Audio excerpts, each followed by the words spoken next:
Welcome back to Beauty Boss Millionaire. I'm your host, Felicia Fracassi, and today we're just wrapping up the last season on organization. Now, we kind of talked about all different areas of how we can be more organized, to how we can organize our mind, and how we can even organize the business, and how we can organize the customer's experience. But now we're going to focus on something called procrastination and how it can really affect your organization. Thank you for tuning in to the Beauty Boss Millionaire podcast. Her mission is to empower you with short, on-the-go business tips to help you successfully start and run your company like a boss and achieve financial freedom. And now, here's your host, Felicia Fracassi. The first thing is that procrastination is where you just keep on putting something off, or you put something for later, or you even can overpile a lot of things. There's different levels to procrastination, and the main reason why a lot of people procrastinate is because they're unable to effectively regulate their own emotions. It's like a symptom of ADHD. And the first thing that you want to do is just simply discover, why you're procrastinating. Is it something that you just don't want to do? Is it stressful thinking about it? Do you get like writer's block? I remember when I was younger, I used to always put the hardest thing at the end, and I had to learn to actually do the opposite. Instead, I decided to do the thing that I didn't want to do and get that done first. And you can also break that big thing down into smaller steps. That also helps as well. Like, say, for example, if it was an essay. I didn't want to do the whole essay all at once. So what I did is I simply broke it down and said, okay, well, today I'll do the introduction. I'll do my research on that. And then I'll go into other different steps and do a step every day. Another thing that helps in business is simply set deadlines. If you set a deadline, which I never set my deadline the day of, like for example, payroll is on Friday. I never do my payroll on Friday. I always try to do it beforehand. And even when my schedule gets really busy, I try to do things ahead of time. And in business, deadlines can be very important to make sure that you're meeting those, because it helps you determine your mark of how efficient you're being. And it helps to keep you accountable. I always say, like you'll always hear me say, you don't put off tomorrow what you can do today. And, I always thought this model was pretty standard with people like me that were in business and owned a business. And I started to learn that these people don't think like me. I will work all night just to get something done. Obviously, if it needs to be done that, before I go into the next day with that project. And, when we were younger, my mom used to always tell us, get done what you can get done today and stop trying to drag it into tomorrow.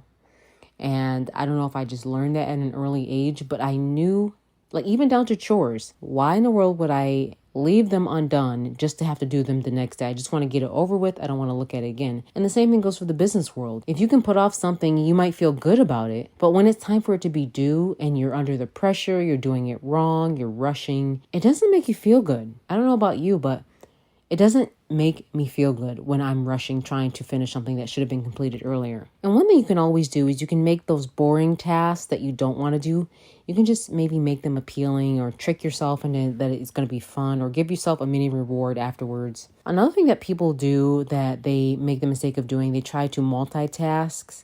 And my best advice is stay focused on that one thing, or simply rotate between two tasks maximum. Don't do too many things at once. Just stick to 1 to 2 tasks and get it done. And another thing that I want to talk about in the organizational department is something called distractions. Try your best to limit your distractions in business, because I'm telling you, you're going to be interrupted 100 times a day when you get really busy. My distractions can come from, phone calls are really never a distraction for me, depending on which calls that come in. And you have to get really good at just kind of screening your calls, or even, picking up the right call, because a lot of times you get these calls that are time wasters. And I don't mean customer calls. You should always answer a customer's phone call. And if you can't get to them right now, let them know that you can get back to them at a better time, because you don't want to be in traffic rushing and doing all these different things. Nowadays, everyone has a cell phone. A lot of people have business phones connected to their phone. So yes, I do want to mention this whole factor on, they're going to call you at any point in time, and you should know when you can and when you can't take that call. But make sure that your office has minimal distractions. My phone is typically on vibrate when I'm doing work, especially if it's a longer report, if I'm looking at reports, because my phone chimes so much throughout the day. It just constantly goes off. I don't even have it on at work sometimes, because I need to focus on my work, or I need to focus on the client, or I'm pulling reports at my job and I really need to kind of pay attention to the numbers to make sure everything looks right, to make sure that we're being efficient. And I feel like I need to really stress this again because so many people will never start a business because they're so distracted by social media. It's so important that you either turn off that Facebook, turn off the Instagram. It's going to feel weird. I know, trust me. Your whole life you feel like is on the gram or on Facebook or Twitter or TikTok. I can keep going, all the social media handles they have out now. But my point is that some people sadly will never open a business because they're so focused on social media, which is consuming 4 hours out of their day, 5, even if it's just 2 to 3 hours. That could be 2 to 3 hours that we're putting towards the business plan, running your business. You know, I'm telling you, I have a confession. I am not exactly a TV watcher. And I've said this before. I don't watch TV. I don't have any favorite shows that I watch, but I'm really good at business. And there's other things that I do that I like doing in my free time, but I'm very selfish when it comes to my time. I'm very selfish with who is allowed in my space. And that was something that I had to learn, not in a bad way, but in a way to preserve my energy.